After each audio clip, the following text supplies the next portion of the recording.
राधे राधे प्यारे भक्तों, आइए प्रेमानंद महाराज जी की कुछ अमृतवाणी अपने जीवन में आत्मसात करते हैं। हृदय केवल भगवान से प्यार करता है, बड़ा कठिन है, क्योंकि भगवान दिखाई नहीं देते।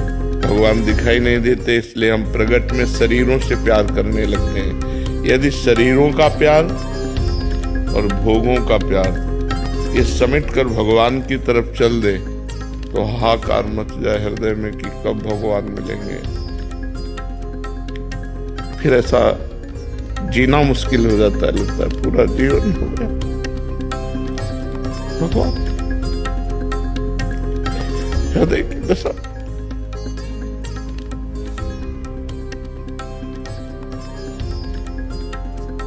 ये सब कहना सुनना अलग की बातें बच्चा, जब हृदय में ये लालसा लगती ना कि भगवान मिले तो कुछ अच्छा नहीं लगता। बस एक यही लगता है कोई मिल जाए, कोई रास्ता बता दे कैसे भगवान मिलेंगे। जब तक हमारा मन कहीं लगा है, कुछ अच्छा लग रहा है, तब तक बात अलग होती है। और जब नाम जप के प्रभाव से नहीं खान पान ते भावे है, नहीं कोमल वसन सुहावे है, सब विषय लगे ते खारा है, हरियाशिक का मग न्यारा है। जिसने भगवान से आशिकी की, भगवान से प्यार किया, उसे संसार में कुछ अच्छा नहीं लगता, वो अपने आप अनन्य हो जाता है। कि मंदिर में गिरे हुए फूल, प्रसादी, तुलसी दर आदि यदि अनजाने में भी चरणों में आ जाएं तो हमारे द्वारा किया गया सारा पुण्य नष्ट हो जाता है। तब से मन अत्यंत विचलित हो गया। जब भी मंदिर जाता हूँ हर पग डरते रखता हूँ।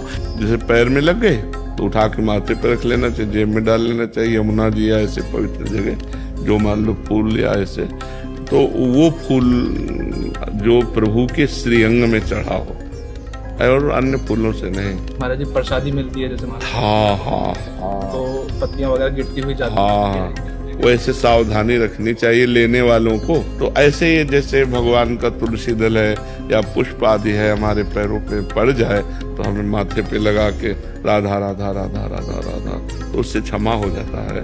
पर सावधानी रखे, भगवान ने आंख दी है बचाने के लिए। पर बाहरी लोग इन बातों को जो जानते नहीं ना, तुलसी की माला ली ऐसे तुलसी गिराते चले जा रहे हैं, फूल माला ऐसे ली जाती है। माला प्रसाद मान लो मिला ना, उसे ऐसे वस्त्र में लिया जाता है। पर आजकल वस्त्र ऐसे नहीं, अब मान लो कैसे लोगे आप, गमछा हो तो उसमें ले ले, अब शर्ट में लेंगे तो पेट खोल रहा है, ऐसे थोड़ी बोले। प्रसाद वगैरह मिलता है, भीड़ इतनी होती है, धक्का मुक्की होती है, मतलब इतना भी मौका नहीं मिलता कि नीचे झुक भी जाएं। हाँ बिल्कुल, कहीं कहीं ऐसा तो नेत्रों से प्रणाम कर ले। मान लो ऐसा धक्का लगा, आप आगे गए तो नेत्रों से प्रणाम कर ले। हृदय में जो जलन होती है वही उसका पश्चाताप हो जाता है। महाराज जी आप कह रहे हैं कि आपको बहुत डरावने सपने आते हैं, खंडर देखती हूँ सपनों में, मतलब किसी की मृत्यु के बहुत सारे सपने। नाम जप करते हुए सोया करो, पवित्र होकर के नाम जप करते हुए सोया करो तो अच्छे स्वप्न आएंगे।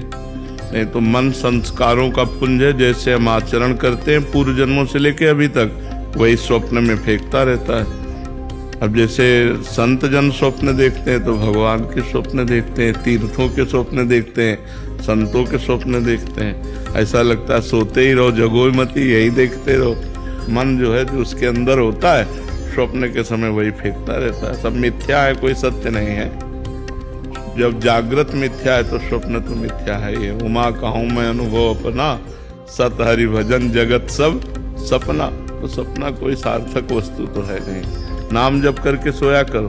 हम ये नहीं कहते कि दिन भर माला चलावे, पर विद्यार्थी को जरूरी है कि वो 10-20 मिनट अध्यात्म की बातें रोज सुने या पढ़े। मान लो सुनने को नहीं मिलता तो शास्त्र से पढ़े। छोटी छोटी पुस्तिकाएं गीता प्रेस से प्रकाशित हैं जो अध्यात्म से युक्त हैं। ये करना चाहिए, ये नहीं करना चाहिए, ज्ञान हो। नहीं तो क्या होता है कि खेल खेल में, विनोद विनोद में कहीं न कहीं हम फंस जाते हैं, और जिससे हम फंसते हैं वो वस्तु व्यक्ति हमारे चिंतन का परिवर्तन करता है। आंतरिक हम कमजोर हो जाते हैं, आंतरिक हमारा चिंतन हो, तो अब पढ़ाई में जो चिंतन लगना चाहिए प्रसन्न होकर, वो उसमें लग जाता है। तो कहीं न कहीं जो पराजय होती है, जो फेल होना होता है, जो हम ग्रहण नहीं कर पाते हैं, जैसे हमारा अंदर से कहीं चिंतन है तो आप क्या बोल रहे हैं मुझे समझ में नहीं आता, क्योंकि चिंतन हमारा अंदर और कहीं चल रहा है, और जो हमारा चिंतन आप जो बोल रहे हैं उसी पे है, तो हम उसे पकड़ पाएंगे। तो आंतरिक चिंतन को संभालना अध्यात्म का काम है, और चिंतन संभल गया तो चाहे वो भगवान का चिंतन हो, चाहे विद्या का चिंतन हो, चाहे किसी विषय का चिंतन हो, वो परफेक्ट उसमें रहेगा। तो हमें लगता है विद्यार्थियों को ब्रह्मचर्य से रहना चाहिए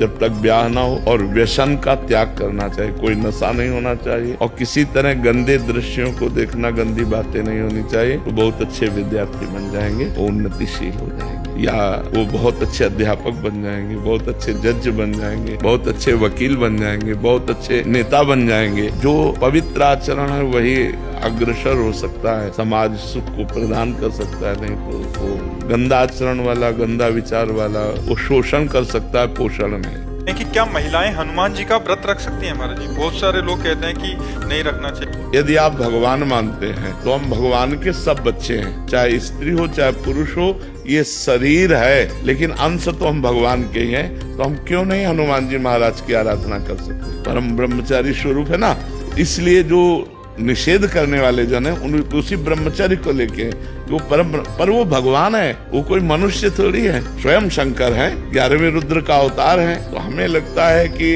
जैसे आराधना तो सब कोई कर सकता है, पर हम बंधनवार आदि के लिए अभी प्रमाण नहीं पाया अपने हाथ से हनुमान जी के शरीर को छूना या उनके बंधन आदि, ये अभी तक हमें, लेकिन हम अपने भाव से कहते हैं कि हमारे वो भगवान है, हम हनुमान चालीसा पढ़ें, हम हनुमान जी का नाम जप करें, हनुमान जी के लिए भोग की व्यवस्था करें। ये मान लो घर में हनुमान जी विराजमान तो रसोई बनाकर बढ़िया सुंदर भोग लगावें, ये सब हम हनुमान जी की आराधना कर सकते हैं। लेकिन बंधनवार चढ़ाना आदि ये हमें प्रमाण नहीं मिला, इसलिए हम इस विषय में हाँ नहीं कह सकते। बकाया आराधना तो की जा सकती है क्योंकि वो हमारे भगवान है। महाराज जी आरती कर सकते हो? हाँ, भोग बनाइए, भोग लगाइए, आरती कीजिए। उनका जो श्रीअंग सेवा है उसके लिए हम नहीं कह सकते, क्योंकि उनका एक परम ब्रह्मचारी स्वरूप है, वो परम ब्रह्मचारी महान। तो कहते भाई हनुमान जी सबके हैं, वो हम भी कह रहे हैं। तो ये शरीर धर्म की मर्यादा है, तो हम शरीर धर्म की मर्यादा के अंतर्गत कहते हैं कि बंधनवार चढ़ाना आदि जो हनुमान जी का है वो हमने कहीं नहीं पढ़ा कि तीज का व्रत,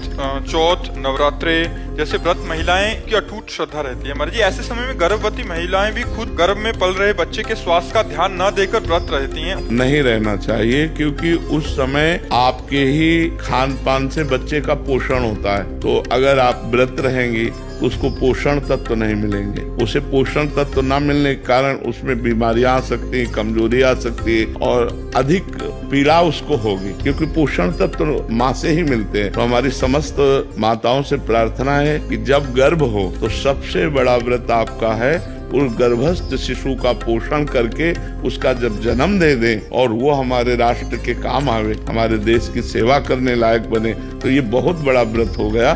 तो उस समय हमें लगता है कि जैसे निर्जला व्रत है या इस तरह के व्रतों का अनुष्ठान न करें। तो अगर आप 9 दिन व्रत रहेंगी तो उस गर्भस्थ शिशु को वो पोषण तत्व तो नहीं मिलेंगे। तो इसलिए अब जैसे करवा चौथ आती है उसमें माताएं बहनें निर्जला रहती है। अब गर्भस्थ शिशु को यदि नहीं पोषण तत्व मिलेंगे तो व्याकुल हो जाएगा ना, परेशान हो जाएगा। वो प्रति क्षण जो नाभि में नली होती है, प्रति घंटे जो माँ खाती पीती है उसी से उसका सार तत्व निकल करके उस गर्भस्थ शिशु का पोषण करता है। तो हमें लगता है कि माताओं को बाहरी आराधना करनी चाहिए, जैसे भगवान नाम कीर्तन है, पाठ है, पूजा है, ये सब करे, लेकिन खान पान में अपने लिए तो संयम कर सकते हैं, लेकिन उस गर्भस्थ शिशु के पोषण के लिए जैसे हम औषधि आवश्यक है ऐसे वो भोजन आवश्यक है, पोषण तत्व आवश्यक है उस बच्चे को। तो हमें लगता है उन दिनों व्रत नहीं रहना चाहिए। बजरंगबाण रोज पढ़ा जा सकता है?